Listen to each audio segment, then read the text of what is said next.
Oui, Éternel, les gens peuvent m'abandonner, mes amis, mes parents.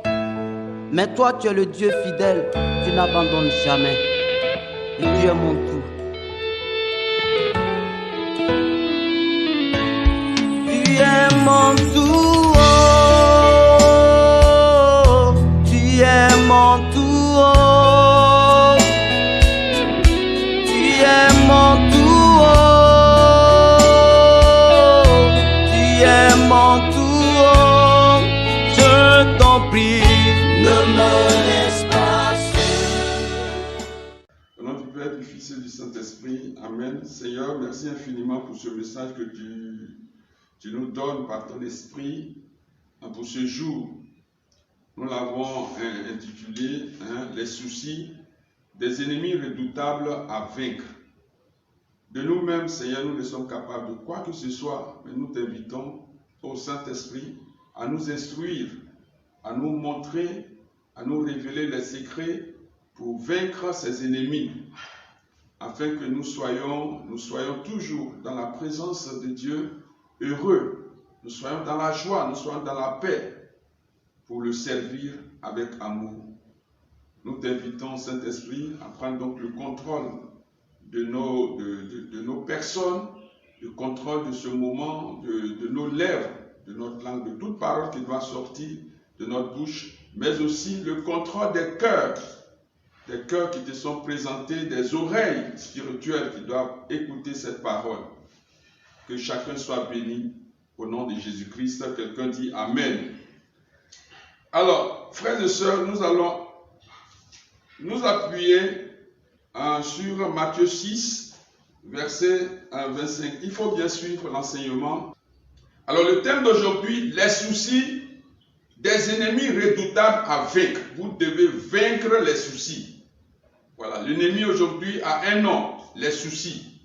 Alors, c'est de ça que nous allons parler et nous allons écouter la parole de Dieu. Matthieu 6, verset 25 et suivant. Je lis la parole de Dieu avec, bien sûr, la grâce de Dieu.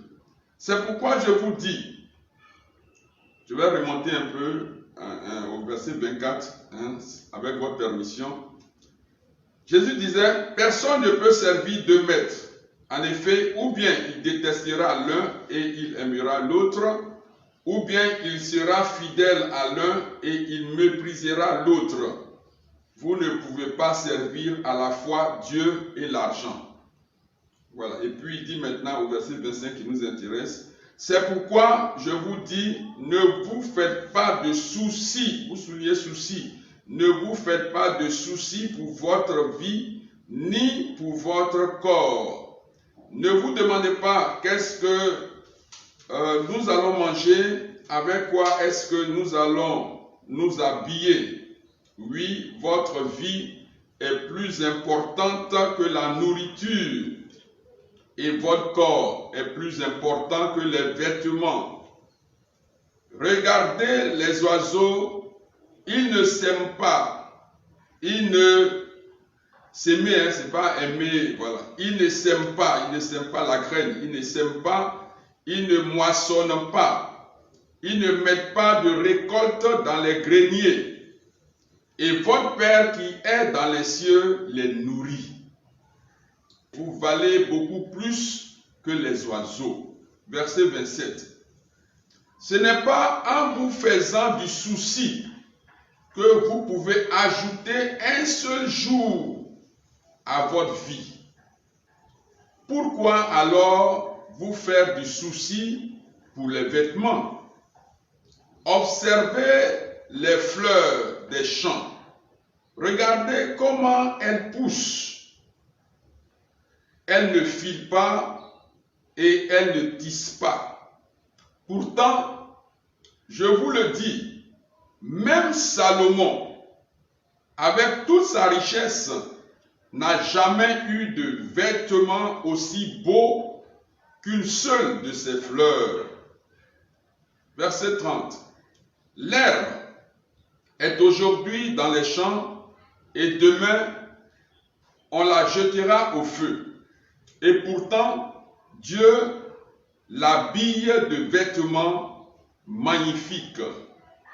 Vous qui n'avez pas beaucoup de foi, vous pouvez être sûr d'une chose.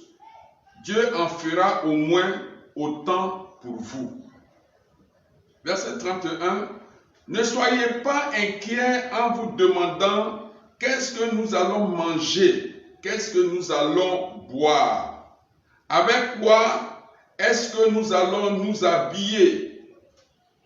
En effet, les gens qui ne connaissent pas Dieu cherchent tout cela sans arrêt. Vous avez besoin de toutes ces choses et votre Père qui est dans les cieux le sait bien.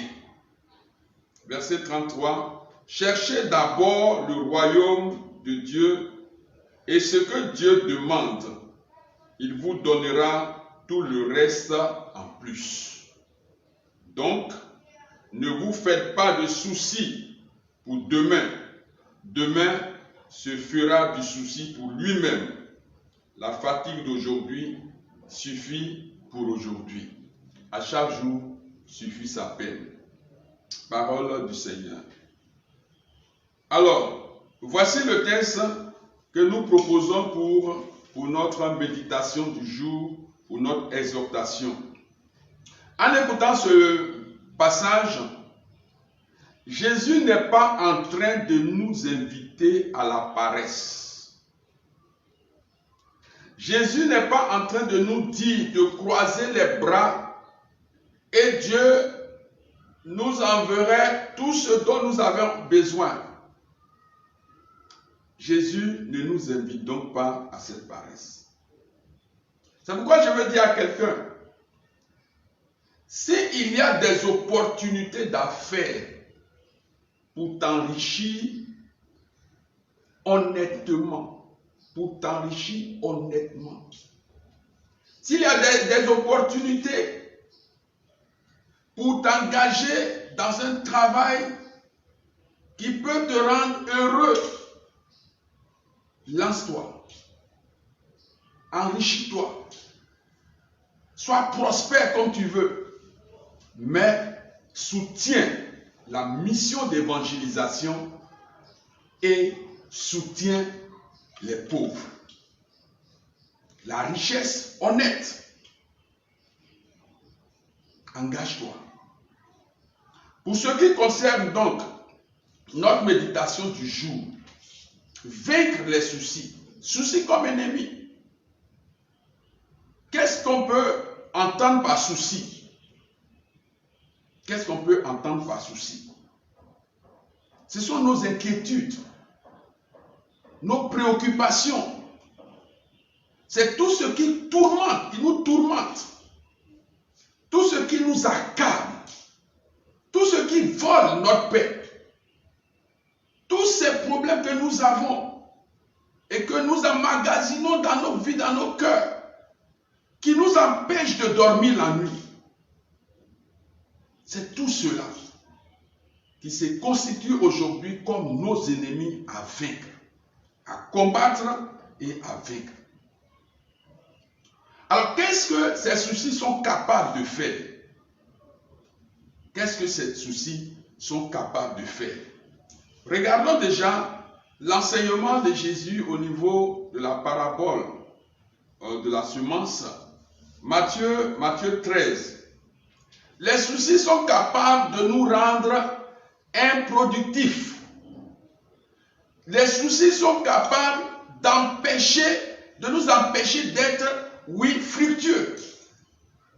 Toute initiative qui peut apporter un bien-être dans nos vies, ces soucis sont capables d'étouffer notre enthousiasme, notre initiative. Et Jésus disait, en expliquant la parabole de la semence, en Matthieu 13, verset 22, Matthieu 13, verset 22, il disait, le sol couvert de plantes épineuses, ce sont les gens qui entendent la parole, mais qui s'inquiètent, qui ont des soucis pour les choses de ce monde. Ils cherchent de fausses richesses à cause de cela, la parole est étouffée. Vous voyez, à cause les soucis étouffent la parole. La parole est étouffée et elle ne produit rien. Elle ne produit rien. Donc, les soucis ont cette capacité de détruire, d'anéantir, oui, ce que la parole de Dieu devait produire dans nos vies. Alors, au verset, en Luc 21, verset 34 aussi, la Bible nous enseigne que les soucis peuvent nous priver de l'accès au royaume de Dieu. Les soucis peuvent nous empêcher, oui, d'entrer dans le royaume de Dieu. Vous voyez, les soucis peuvent être un frein à l'accès au royaume de Dieu. Et lisons Luc 21, verset, je vais parler du verset 31 et suivant. Jésus dit à Simon-Pierre, je vais remonter un peu, Luc 21, verset 34, voilà. Vous voyez, attention, ne passez pas tout votre temps à faire la fête, à boire ou à vous faire du souci pour votre vie. Sinon, le jour du Fils de Dieu viendra quand vous ne l'attendez pas. Le filet prend les poissons par surprise. De la même façon, ce jour-là surprendra tous les habitants de la terre. Ne dormez pas, priez sans cesse, alors vous aurez la force de supporter tout ce qui va arriver et de vous tenir debout devant le Fils de l'homme. Donc il dit, les soucis, ne vous préoccupez pas, ne soyez pas focalisés sur les soucis de ce monde, sinon la venue du Seigneur sera une surprise pour vous. Donc, en nous souciant des choses de la terre, nous pouvons perdre le ciel. Alors, que devons-nous faire? Que devons-nous faire pour vaincre les soucis? Soucis d'argent, soucis de santé, soucis de bien-être, soucis de travail, soucis de ceci, de cela. Comment que devons-nous faire? Qu'est-ce que la Bible enseigne pour venir à bout de cet ennemi? Amen. J'espère que ça t'intéresse. Alors, nous allons partir en 1 Pierre 5. 1 Pierre 5, verset 7. Voici ce que le Saint-Esprit nous recommande par la bouche de son serviteur Pierre. Il dit, déchargez-vous sur lui de tous vos soucis, car lui-même prend soin de vous. Ça, c'est dans la version français courant. Déchargez-vous sur lui de tous vos soucis, car Dieu lui-même prend soin de vous. Autrement dit, une autre façon de dire, mettez tous vos soucis dans les mains de Dieu. Mettez tous vos soucis dans la main de Dieu parce qu'il prend soin de vous. Donc la première initiative, c'est que lorsque nous sommes, oui, attaqués, entre guillemets, par les soucis, nous devons transférer ces soucis en Dieu. Nous devons nous décharger et remettre ces soucis dans le corps crucifié de Jésus-Christ. Nous ne devons pas garder sur nous-mêmes ces soucis. Déchargez-vous. Mettez tous vos soucis, pas un seul, tous les soucis, sur tout plan. La Bible nous recommande de les décharger. Est-ce que tu gardes sur toi-même tes soucis? Il y a un prêtre qui a donné un témoignage édifiant, et ça nous concerne nous tous. Une dame qui est allée au Saint-Sacrement donc, et qui a prié, qui a passé son temps à pleurer devant le Seigneur pour lui remettre tous ses soucis, ses problèmes, les problèmes de sa maison, de sa famille, de ses enfants. elle a passé le temps à prier, à pleurer devant le Seigneur. Et donc, elle s'est déchargée apparemment. Elle s'est déchargée apparemment. Elle sort de la salle d'adoration de sa prière. Une de ses camarades, ses amis, la croise. Oui, au dehors, elle lui demande, ah ma soeur, comment tu vas? Et tes problèmes là? Et elle dit, ah, les problèmes là sont là, on est encore dedans. Elle venait de prier, elle venait de décharger ses soucis par la prière, par les pleurs, sur le Seigneur. Mais elle ne croit même pas à sa prière. Elle n'a même pas cru que ce qu'elle a dit effectivement a été accompli.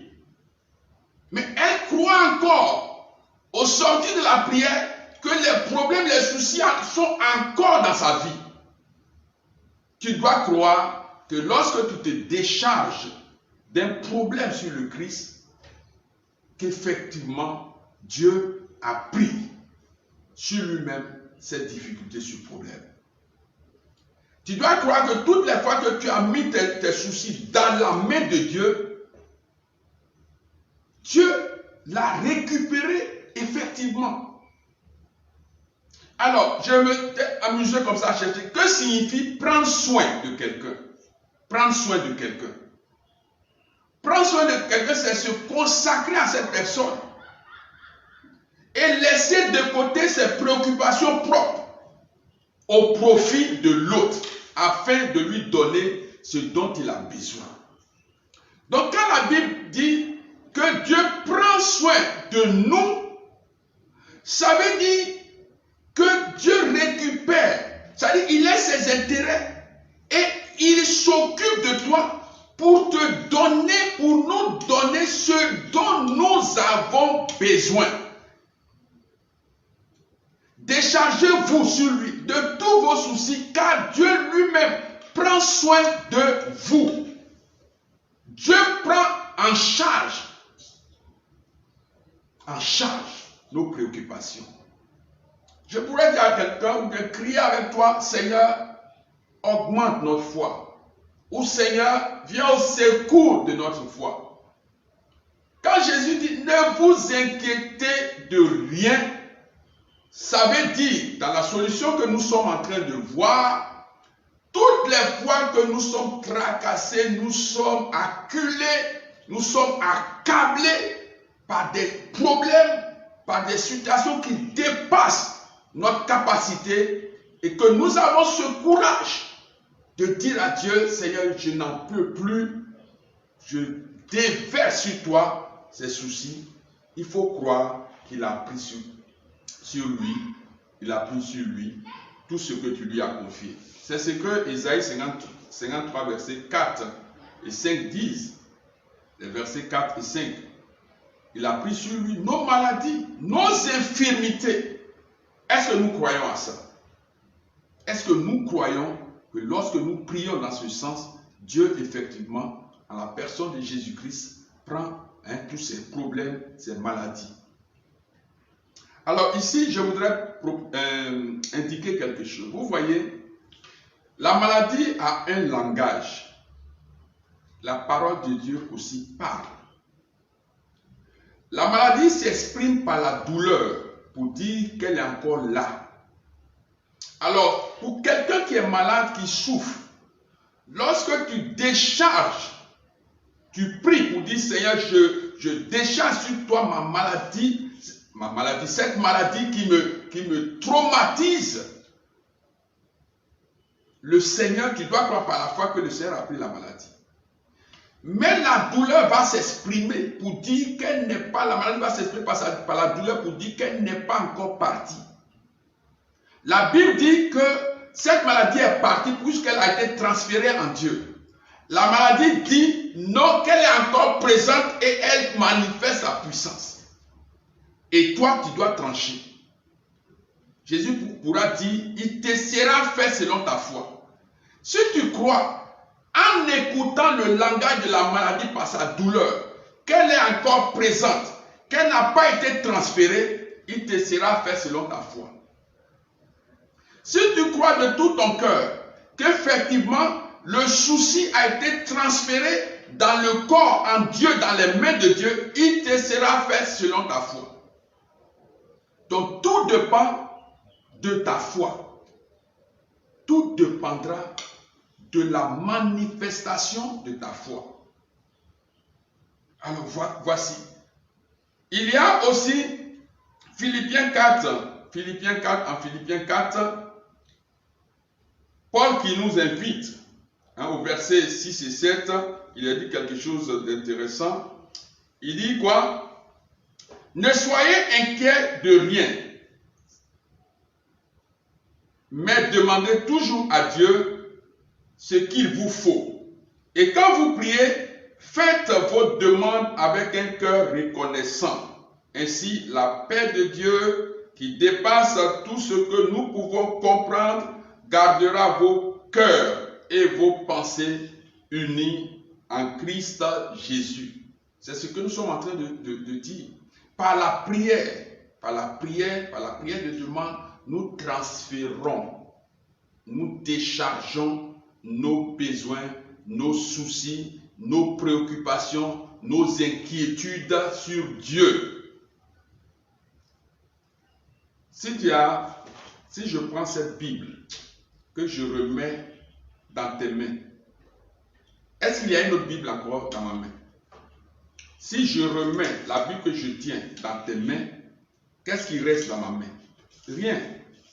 Si je me décharge, je prends mon calepin et que je dépose dans tes mains, je me suis déchargé de ce calepin. Le calepin se trouve désormais dans tes mains et non dans mes mains. Alors nous avons besoin que Dieu vienne à notre aide dans la foi. Dans la foi. Amen. Dans la foi. Nous avons vu donc ce que c'est qu'un souci comme préoccupation, comme inquiétude. Voilà. Comme quelqu'un qui tourmente, qui accable. Nous avons vu que les soucis là peuvent nous rendre improductifs, infructueux. Nous avons vu que les soucis peuvent nous empêcher d'avoir accès au royaume de Dieu. Mais Dieu qui est venu pour nous sauver, nous donne la possibilité de vaincre cet ennemi. En faisant quoi? Simplement, lorsque ces soucis vont nous assaillir, Dieu nous donne la possibilité de décharger sur lui toutes ces inquiétudes, n'est-ce pas? Toutes ces préoccupations. De ne pas garder sur nous nos problèmes parce que cela peut nous détruire dans la prière et aussi dans l'action de grâce. Dans l'action de grâce. Alors, le Seigneur va plus loin. La dernière fois, je vous parlais des attaques au niveau des pensées.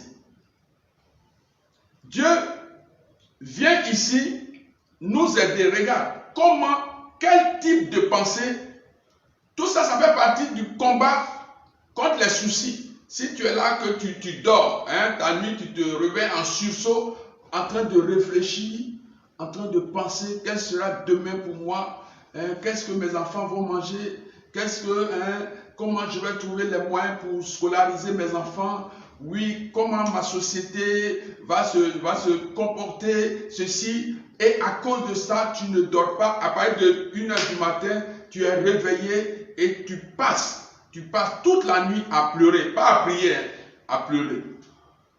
Vous comprenez? Ces genres de pensées détruisent la vie de l'homme. Quelle solution Dieu nous donne pour vaincre encore les soucis qui sont des ennemis redoutables? Philippiens 4, versets 8 à 9. Il faut noter ces passages et après les lire et les pratiquer. C'est une exhortation pour constater que c'est des choses qu'on peut mettre en pratique. Des enseignements qu'on peut mettre en pratique. Philippiens 4, verset 8 et 9, il dit, en tout cas, frères et sœurs, c'est Paul qui parle aux chrétiens de Philippe, frères et sœurs, voici ce qui doit vous intéresser. Voici ce qui doit vous intéresser. Tout ce qui est vrai, et mérite d'être respecté. Tout ce qui est juste et pur, tout ce qu'on peut aimer et approuver, tout ce qui est très bon et ce qui mérite des félicitations, faites ce que vous avez appris de moi, ce que vous avez reçu et entendu de moi, et ce que vous m'avez vu faire. Et le Dieu qui donne la paix sera avec vous. Vous voyez, il avait dit déjà au verset 7, ainsi la paix de Dieu qui dépasse tout ce que nous pouvons comprendre gardera vos cœurs et vos pensées en Christ. Donc, ne reste pas là à penser des choses négatives. Pense des choses merveilleuses. Il dit cela doit faire l'objet de vos pensées. Malgré les soucis, d'ailleurs que j'ai déchargés sur Dieu, je pense comment faire pour que dans le travail que je fais ou que je ferai le lendemain, Dieu soit honoré, que quelqu'un soit béni, que quelqu'un soit heureux. Qu'est-ce que je peux faire dans mon travail quotidien, pour rendre les gens heureux? Vous voyez que si je me préoccupe du bien-être des autres pour la cause de Jésus, je n'ai pas le temps pour m'attarder sur ce que l'ennemi m'envoie pour détruire, pour me déstabiliser.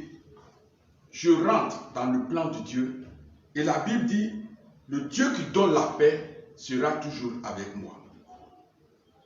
Je suis en train d'apporter une exhortation sur comment vaincre les soucis et vivre sa vie paisiblement. Puisque Jésus nous dit de ne pas nous inquiéter de quoi que ce soit. Si Dieu nourrit les oiseaux, si Dieu habille les fleurs, qu'en fera-t-il pour nous qui sommes créés à sa ressemblance par amour?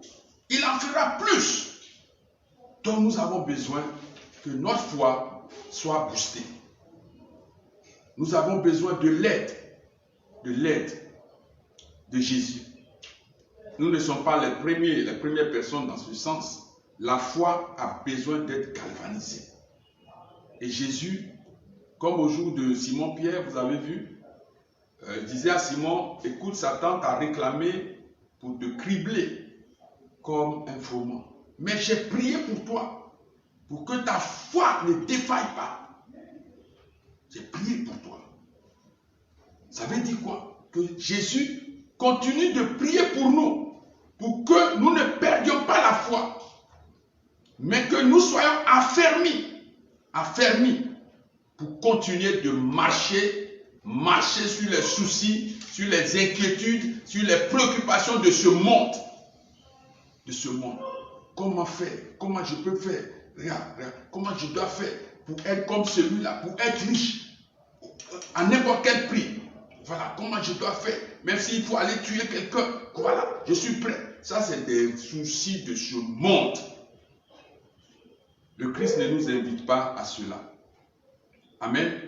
Donc, nous pouvons marcher, détruire les soucis, simplement en déversant ces choses-là sur Dieu, dans la prière et l'action de grâce.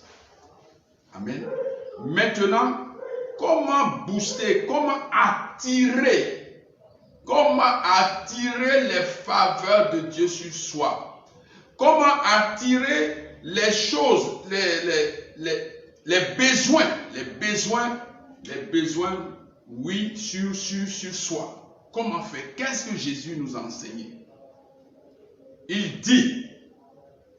Jésus dit, Matthieu 6, verset 33, il dit, cherchez d'abord le royaume de Dieu et sa justice, et tout le reste vous sera donné par surcroît, en plus.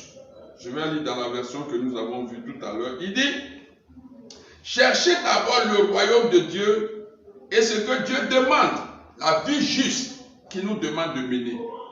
il vous donnera tout le reste en plus. Voilà. Il te donnera le pain dont tu as besoin. Il te donnera la joie.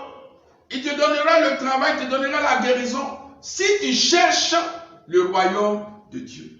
Alors comme je disais, notre souci premier, notre préoccupation première, notre inquiétude, c'est cette question que tu peux poser et résoudre. Que dois-je faire pour que Jésus soit connu, aimé, adoré, servi? Qu'est-ce que je dois faire? Qu'est-ce que je dois faire pour que le monde connaisse Jésus-Christ? Qu'est-ce que je peux, à mon niveau, avec mes moyens, réaliser pour que quelqu'un voit dans ma vie la présence de Dieu et que cette personne soit attirée à Christ? Qu'est-ce que je dois faire pour étendre le règne de Dieu dans les cœurs? La conquête, c'est au niveau des âmes, c'est au niveau des cœurs.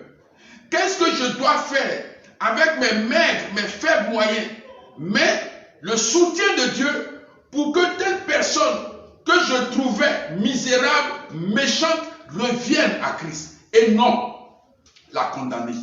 C'est ça qui doit faire notre préoccupation.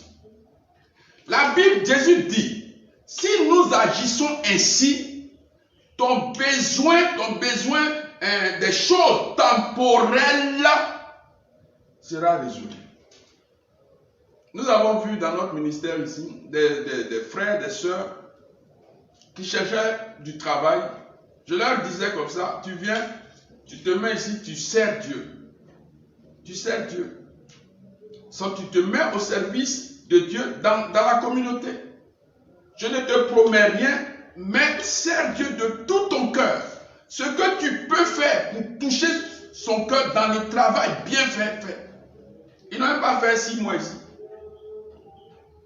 Depuis 2014 qu'on a commencé avec le chapelet du crucifié. Ils n'ont pas fait 6 mois. Sauf ceux qui sont consacrés pour rester avec moi. Pour eux, là, bon, voilà, Dieu les a mis au travail. Mais les autres qui sont venus, ils ont eu du travail. Ils ont eu ce qu'ils voulaient. Pourquoi? Parce qu'ils ont mis en première position la préoccupation du règne de Dieu. Et c'est ce que Dieu attend de toi. Dans ton service, mets Dieu premier. Ça veut dire quand tu arrives à ton service, ne prends pas ton chapelet pour t'asseoir pendant qu'il y a des clients à servir pour dire tu ne vois pas que je suis en train de faire mon chapelet. Non, sers la personne comme si tu servais Dieu. Mets la personne dans les meilleures conditions. Mets-toi à son service en te mettant au service de la clientèle de celui qui est devant toi. C'est au service de Dieu que tu te mets comme ça. C'est ça. Et les personnes qui sont bien reçues seront fiers, pourront dire, ah, cette sœur-là, vraiment elle accueille bien. Et son secret, c'est parce qu'elle est connectée à Dieu.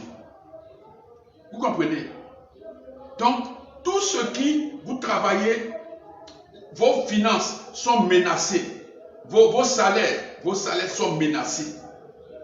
Retrouvez-vous 2-3 personnes,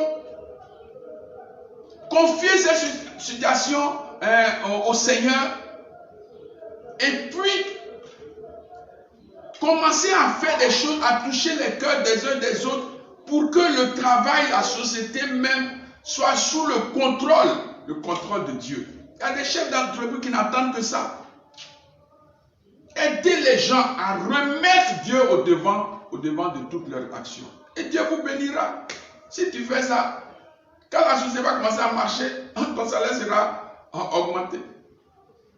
Vous comprenez? Tu as un besoin d'enfantement.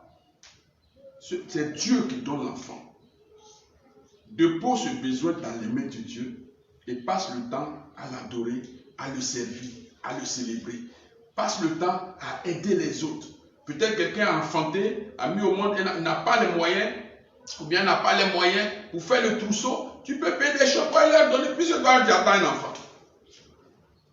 Dans le nom de Jésus, Tu peux faire le don pour dire, c'est au nom de Jésus que je t'apporte ça. Vous comprenez? Ça dit, marquez votre vie, marquez toutes vos actions par cette signature au nom de Jésus-Christ ou pour la gloire de Jésus-Christ. Dieu sera honoré. Dieu sera honoré et il te bénira. C'est tout ce que Dieu attend de nous. Donc, il ne sert à rien de passer notre temps à nous lamenter, à pleurer, oui, à maigrir, parce que les soucis, ça détruit le corps humain. Amen. Ça crée des maladies dans le corps. Mais à célébrer Dieu en nous déchargeant de ces difficultés, de ces préoccupations. Quelqu'un dira, ah, tu penses que c'est facile? Non, je ne pense pas que c'est facile. C'est pour cela qu'il faut décharger sur Dieu à qui rien n'est impossible. C'est pour cela qu'il faut décharger en toute confiance. Et quand nous sommes déchargés de ces choses, nous n'avons plus rien dans nos mains, dans nos cœurs. Que Dieu vous soutienne. Que Dieu vienne à votre aide. Que Dieu vienne à notre secours.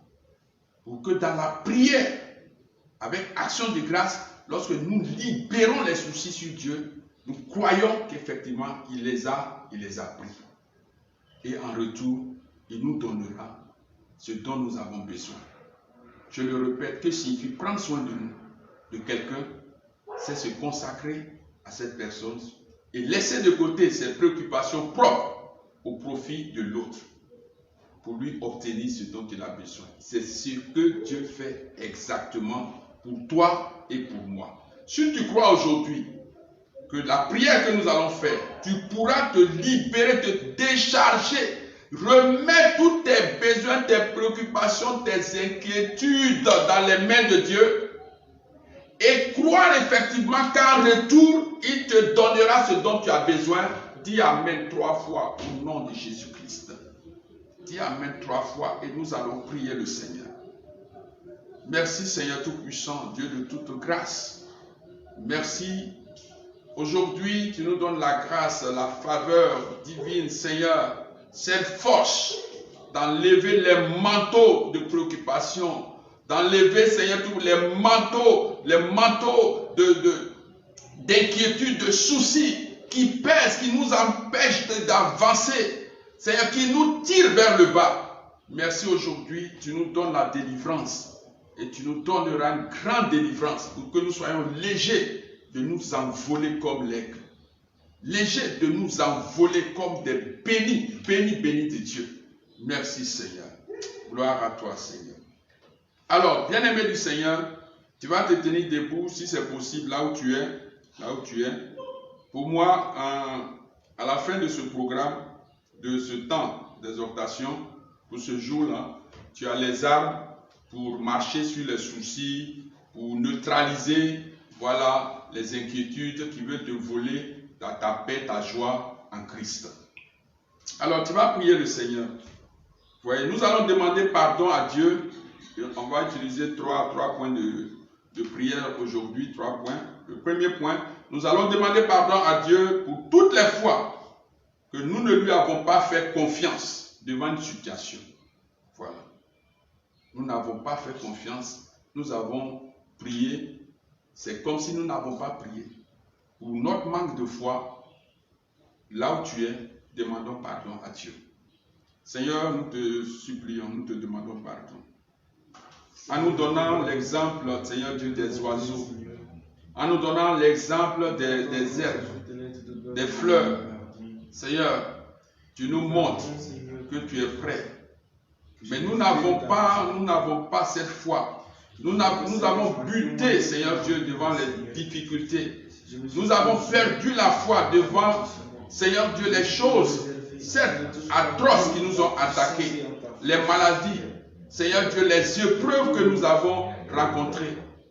Seigneur, les barrières qui se sont posées devant nous.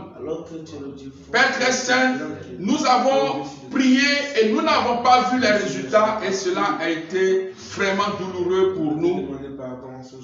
Et nous avons même commencé à perdre la foi. Mais aujourd'hui, en réveillant en nous Seigneur, cette capacité divine qui est prête à nous aider, nous reconnaissons notre tort, nous reconnaissons notre manque de foi, nous reconnaissons, Seigneur Tout-Puissant, nos erreurs et nous te demandons pardon. Pardonne-nous, Seigneur. Aie pitié de nous. Aie pitié de nous. Merci, Seigneur. Bien-aimés, dans ces situations, on a laissé les inquiétudes dominer sur notre foi. Dominer sur notre foi. Écraser notre foi. Nous avons laissé les préoccupations de ce monde, oui, ces tourments, écraser même notre foi. Mais nous allons proclamer que par la grâce de sa parole, notre foi ressurgit au nom de Jésus. Notre foi se réveille au nom de Jésus. Seigneur, je veux ce matin proclamer, Seigneur, sur la base de ta parole, toi qui nous dis de ne pas nous inquiéter de quoi que ce soit. Oui, Seigneur, proclamer que ma foi se réveille. Toi qui as prié, Père très saint, pour Simon, afin qu'il ne perde pas sa foi en toi. Seigneur, je proclame aussi que par la grâce et la puissance de ta prière faite à Simon-Pierre, c'est aussi pour moi que tu as prié. Ma foi ne sera pas détruite. Ma foi ne sera pas détruite en ton nom. Je proclame que cette force, cette prière qui a été exaucée, ta prière qui a été exaucée en faveur de Simon-Pierre, Seigneur Dieu, je la reçois aujourd'hui pour moi-même. Pour moi-même. Ma foi ne défaillira point, ne sera jamais détruite. Grâce à toi et par la puissance du Saint-Esprit. Merci pour cette foi qui se réveille en ce matin. Merci, toi qui me remets debout, Seigneur, pour voir les inquiétudes, pour voir les soucis comme des fourmis sur lesquelles je marche au nom de Jésus-Christ. Merci, Seigneur. Gloire à toi. Béni sois-tu, Seigneur, au nom de Jésus-Christ. Amen. Amen. Nous allons encore prier le Seigneur. Le Saint-Esprit, par la bouche de Paul dit, de Pierre et de Paul dit, que nous devons nous décharger sur Dieu de tous nos soucis. Tu as des soucis, nous devons mettre nos soucis dans les mains de Dieu. Alors c'est le temps maintenant de prier, de remettre tes soucis, de décharger tes soucis, tous tes besoins, commence à les présenter à Dieu. Pas présenter, à les décharger sur Dieu. Oui, que ce soit des soucis de maladie, des soucis de travail, commence à les décharger sur le Seigneur. Seigneur, en ce matin, je te bénis, je te glorifie. Sur la base de 1 Pierre 5, verset 7, Seigneur, je me décharge de tous ces soucis de santé. Je plonge, éternel Dieu, toute maladie en moi, toute infirmité, dans le corps crucifié de Jésus. Je me décharge, Seigneur Dieu, des soucis, éternel Dieu, qui m'empêchent de croître dans la foi. Commence à décharger les soucis de tes enfants, les soucis, les inquiétudes que tu as pour tes enfants, pour tes petits-enfants, pour ta nation, pour ton entreprise. Commence à les décharger sur Dieu. Commence à les décharger sur le Seigneur.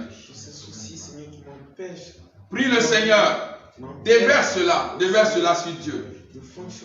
Mais tous ces soucis, il dit tous vos soucis, sans exception. Tout ce qui est constitué comme souci aujourd'hui, déverse-les en Dieu. Déverse-les en Dieu, il s'occupe de toi. Voici mes préoccupations. Prie le Seigneur, avec foi, prie le Seigneur. Crois que le transfert est fait. Crois ce que tu es en train de dire. Le souci, Seigneur, me traverse la tête, c'est la tristesse, Seigneur. Crois ce que tu es en train de dire. Il dit déchargez-vous de tous vos soucis sur Dieu, car Dieu lui-même prend soin de vous. Oui, Seigneur, toi qui prends soin de moi, je me décharge de tous mes soucis. Et citez les soucis. Quelqu'un est-il en prison injustement? Demandez à Dieu, oui, de prendre ce dossier en main. As-tu un dossier en justice? Remets ce dossier entre les mains de Dieu. Es-tu malade? Une maladie incurable par l'ordre. Remets ton besoin de santé entre les mains de Dieu. As-tu besoin d'enfantement? Remets cela entre les mains de Dieu. Oui. Veux-tu avancer dans la foi avec Dieu? Remets cela entre les mains de Dieu. Tous les obstacles à ta foi, remets-les entre les mains de Dieu. Oui, remets-les. Décharge-toi. Décharge-toi dans la foi. Crois que le Seigneur est en train de prendre soin de toi et qu'il récupère ses soucis. Tous ces soucis, je les dépose à tes pieds. Prie le Seigneur, prie le Seigneur. Si c'est pour tes enfants, le cas de tes enfants, cite le nom de tes enfants. Dis-leur leurs besoins, dis-leur leurs difficultés et décharge tout cela, oui, dans les mains de Dieu. Seigneur, nous te bénissons. Nous te rendons toute la gloire. Merci infiniment. Et maintenant, je vais t'inviter à remercier le Seigneur. À remercier le Seigneur. Il dit de présenter nos besoins, de faire nos demandes à Dieu avec action de grâce. Commence à remercier le Seigneur qui est en train de prendre, qui prend sur lui tout ce que tu lui as présenté. Bénis le nom du Seigneur. Bénis le nom du Seigneur. À toi toute la gloire, bénis le nom du Seigneur. La foi, Seigneur, car tu réponds toujours. Oh, merci infiniment. Bénis ton Dieu. Merci. Dis-lui merci. Lui qui prend soin de toi et qui a récupéré tes besoins, tes soucis, tes inquiétudes, tes maladies, oui, tes infirmités, tes blocages, oui, tes insomnies. Oh, remercie le Seigneur qui les a pris, qui les prend ce matin. En ce jour, il te décharge de tous ces problèmes. Remercie Dieu. De tout ce bagage qui était accroché Dieu. Au Seigneur. Merci pour tout ce que tu fais. Merci d'avoir ôté cette épine. Gloire à toi, Seigneur. Merci d'avoir ôté, Seigneur, cette clou, au Seigneur, merci, qui était planté en moi, Seigneur. Merci de me décharger de gloire à toi, Seigneur. Je crois que tu es en train de prier. Tu es en train de rendre grâce à Dieu. Merci, Seigneur, je crois que tu crois. De la certitude que tu crois que ce que tu as déchargé a été effectivement déchargé sur Dieu. Et que maintenant, tu remercies le Seigneur pour la grâce qu'il te fait. Merci, oh Dieu fort. Merci, Seigneur. Amen. Amen. Maintenant, tu vas prier. Tu vas prier ainsi. Tu vas dire à Dieu, par les mains unies de Jésus et de Marie, je reçois, Seigneur, je reçois ma bénédiction. Et tu vas commencer à citer, à dire la bénédiction si c'est la santé. Si tu es dans le besoin de la santé, oui, dans le besoin quelconque, tu vas commencer à dire, Seigneur, par les mains unies de Jésus et de Marie, je reçois. Commence à prier ainsi, Seigneur, par les mains unies de Jésus et de Marie, je reçois. Et commencer à déclarer, à prophétiser, à proclamer ce que oui, vous avez demandé à Dieu. Oh Seigneur, nous te bénissons. Ce soir, tu nous fais une grâce particulière par les mains unies de Jésus et de Marie. Par les mains unies de Jésus et de Marie. Par les mains unies de notre Seigneur Jésus-Christ et de la Vierge Marie, ta servante. Seigneur, tes enfants reçoivent la bénédiction qu'ils attendent de toi. Tu leur donnes, éternel Dieu, la santé. Tu leur donnes la bénédiction dont ils ont besoin. Tu leur donnes la foi dont ils ont besoin. Tu leur donnes la capacité de t'aimer, de te servir, de t'adorer, Seigneur. Par les mains unies du Seigneur, de notre Seigneur Jésus-Christ et de la Vierge Marie, ta servante, Seigneur Dieu. Seigneur, tes bénédictions sont répandues sur sur tes enfants. La crainte de Dieu, Seigneur, est accordée à tes enfants. La crainte de Dieu, l'amour de Jésus est répandu dans leur cœur. L'amour de Jésus, Seigneur Dieu, oui, qui se répand, Seigneur. Les préoccupations du royaume de Dieu devient, éternel Dieu, leur préoccupation par les mains unies de Jésus et de Marie. Tu enlèves toute source de maladie dans leur corps. Tu enlèves toute source d'infirmité dans leur corps. Tu brises, Seigneur Dieu, oh, tout blocage au nom puissant de Jésus. Par les mains unies de notre Seigneur Jésus-Christ et de la Vierge Marie, tu opères un miracle dans la vie de tes enfants en ces jours. Tu opères un miracle, Seigneur Dieu. Tu leur donnes ce dont ils ont besoin. selon ta volonté, Seigneur. Selon ta volonté, tu bénis, Seigneur, ton peuple qui se trouve à tes pieds en ce matin, par les mains unies de Jésus et de Marie. Seigneur Dieu, l'impossible est devenu possible dans leur vie. L'impossible est devenu possible dans leur vie. Nous te rendons toute la gloire, Seigneur. Merci. Oh Seigneur, tu nous donnes, tu leur donnes cette soif de répandre le règne de Jésus, de répandre la bonne nouvelle de Jésus par les mains unies de Jésus et de Marie, Seigneur Dieu. Tu leur donnes cette grâce de gagner des âmes au royaume de Dieu, de gagner des âmes à Jésus-Christ. Nous te bénissons, Seigneur. Merci infiniment. Alors je veux prier pour quelqu'un. Si tu nous suis et que tu n'as pas encore donné ta vie à Christ, je voudrais que tu fasses cette prière simple. Oui, tu proclames après moi. Tu proclames après moi cette prière simple des enfants de Dieu. Seigneur Jésus, je te remercie d'avoir porté mes péchés, mes infirmités, mes maladies, d'avoir donné ta vie à la croix pour me sauver. Seigneur, ce matin, je te reçois dans ma vie comme Seigneur Sauveur personnel, comme mon Seigneur et mon Sauveur personnel. Oui, je te reçois. Répands ton esprit dans mon âme, répands ton esprit à mon cœur et fais de moi un enfant de Dieu selon ton cœur. Donne-moi de t'aimer, de t'adorer et de te servir et de te faire connaître autour de moi. Merci Seigneur. Amen. Alors frères et sœurs, que la grâce de Dieu, ces bénédictions que vous avez reçues en ces jours par les mains unies de Jésus-Christ, de notre Seigneur Jésus-Christ et de la Vierge Marie, la servante du Seigneur, que ces bénédictions soient scellées dans le sang de Jésus-Christ. Dans le sang de Jésus-Christ. Et que personne dans le ciel, sur la terre, sous la terre, ne vous les vole. Oui, recevez encore en abondance et partagez-les autour de vous. Que Dieu vous bénisse aujourd'hui, qu'il vous bénisse demain, qu'il vous bénisse vous et vos familles, au nom de Jésus-Christ. Amen. Au nom du Père et du Fils et du Saint-Esprit. Amen.